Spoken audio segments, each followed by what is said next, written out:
me nipa bibre but nipa da se ne bia obi te say IGP dampari ya woko na no ye police for ebu say in the service police service no omo hu IGP foforo and in the eyes of the public no so yesu hu IGP no foforo enti as ye yi na dia police for ni boss no as a Ghana folks say nah, we were all surprised. You were surprised, but they are not surprised. But they are jubilating. Omo na ne ti wo de bia.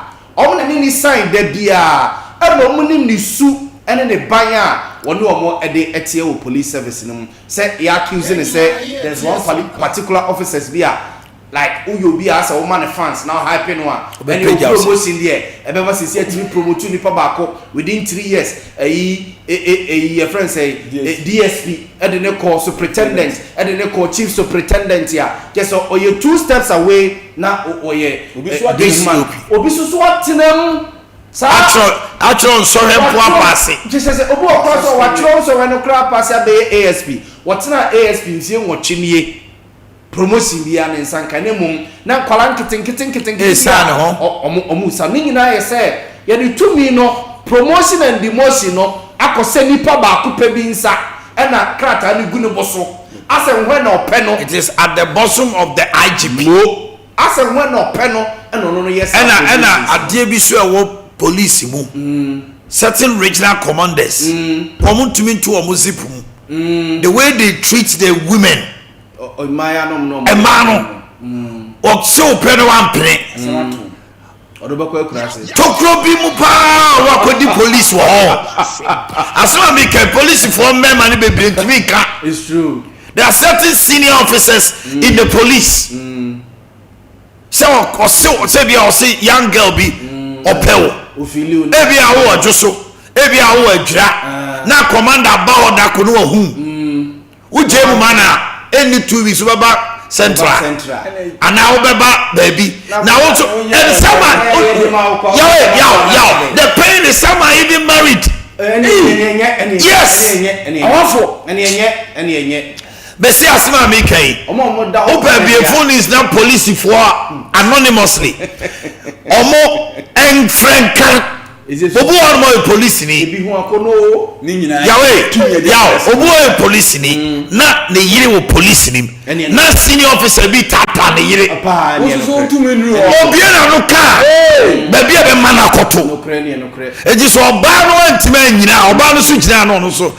otimi tena desk so administration be 1 week ni e ma na djuma nyai because commander bi so o ma na nwe no divisional commander bi so o ma na nwe no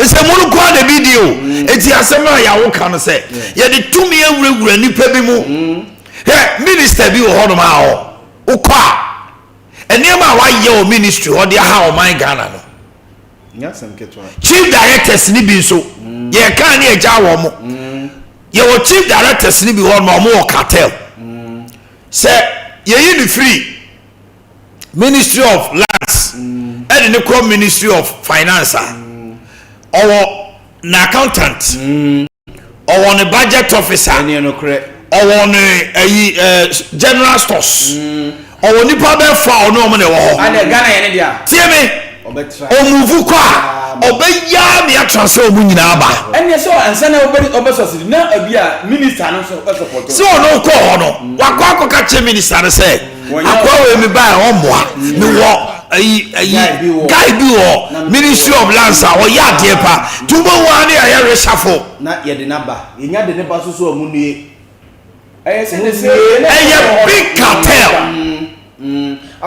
cross agimo e won papa cross across but Ghana de amophobia fire for ye transfer ye transfer na be e free one particular point one particular point no akonta o say me driver na me ne wa ha say no me pese me ne no e ba ha say enti so yes omra horse so na your driver ya located ya man say dia ordinary na ante da ompe no ordinary driver na ba be di we ni so nya dey na we ne enya adwuma yes am say ko abanyuma mu bebre a drivers 4 drivers 4 egu ho na be busu ni driver be bi ni driver Open because I drive and no call colors why.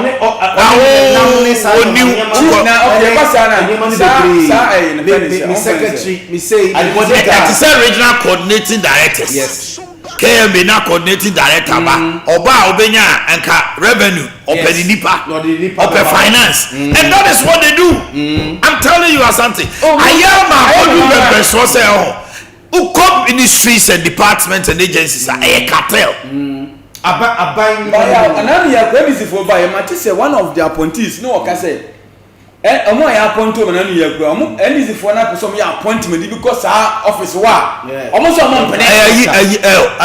Dr. Yeneka and see you know yes yeah the public relations director was it a vacancy sure because I don't know what I call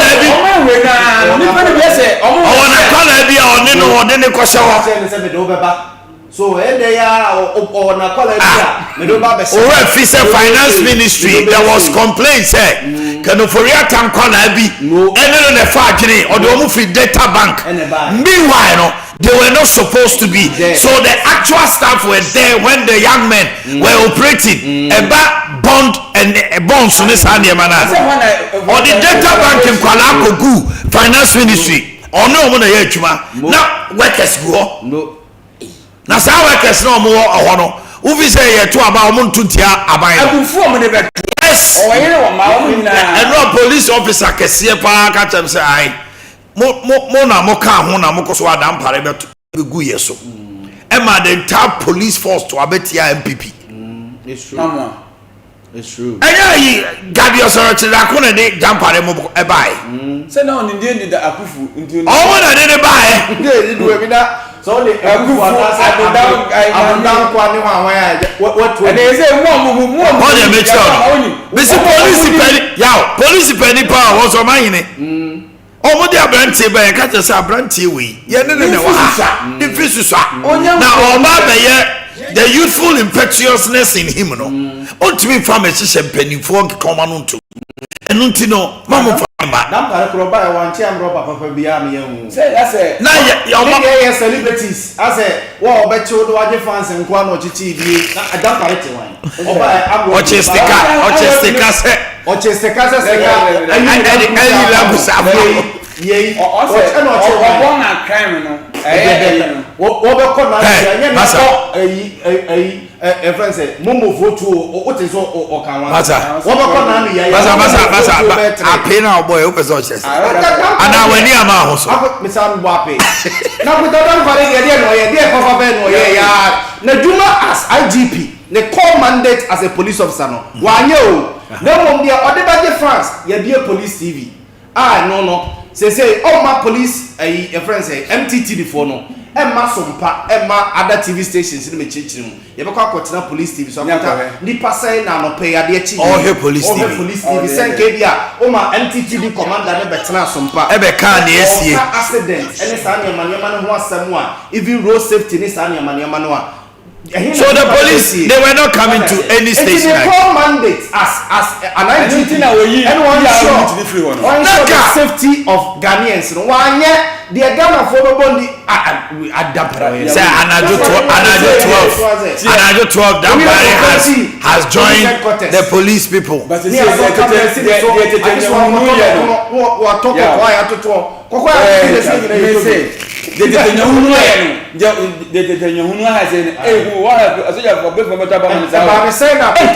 visibility visibility yohunu wonam hane ya stopo wudu hane ya stopo wonam na ba police car na dey go headquarters na otana Dampare no dey yede invisibility na say no dey yede electricity for gwa koma on 500 ni nyina go headquarters no dey yede no dey eti yohunu release ni say wona release pick up na mo so mi awo o sa mo so panchi am dey o mo fẹ́ mi agro ba se si amachi am ba FTT for no frequent mo o mo fu mo eni awon na ahimfa na namba akota obama tafo ni na won jeje epo wana ba no mu ni won so ma be jira won obama ba na ena fa won akota ena fa won so de ta ma o de ba de ni o meto won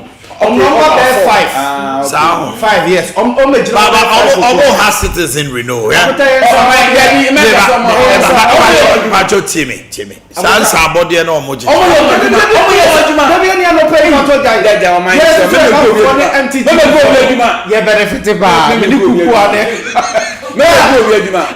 Mengu obi adwuma. Christian tete. Ojo wo de tie me ya mama nkasa. Wo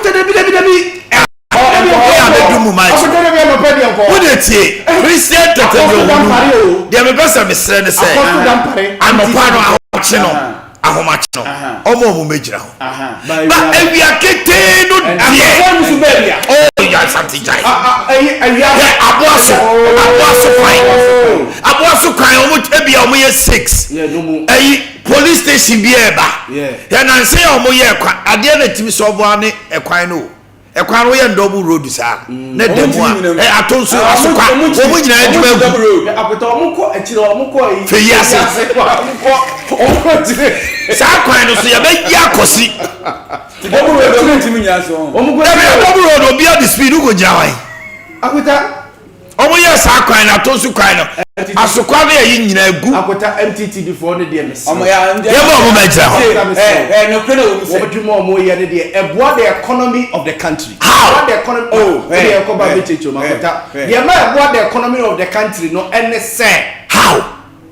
Akuta offer MTT be as for omo office eyi omo nya sike so mo run office bi o pay I know I had a root shock of my life. Obi catch am say me to me boss. Na me hwe trotro ne taxis. Eyi na ya omtro bo ho no. On the number of persons na dey bo ho ne owners no. Yes. Inspector Kojo Corporal Inspector Sergeant Kwa ali go trotro mo taxi den na na. Omo dio. Eso mo sa chi omo. Why? I don't know what you know. Chief idea o. I expect idea. I don't know the business o. Okay. I don't know the business o. Na yetimi mo bi transfer. Yawe. Yetimi mo bi transfer ba Ashanti region no mo ko na ase asori. Omo ko na ase asori. I was here for a day of about tip off Zinco at the Ebremo.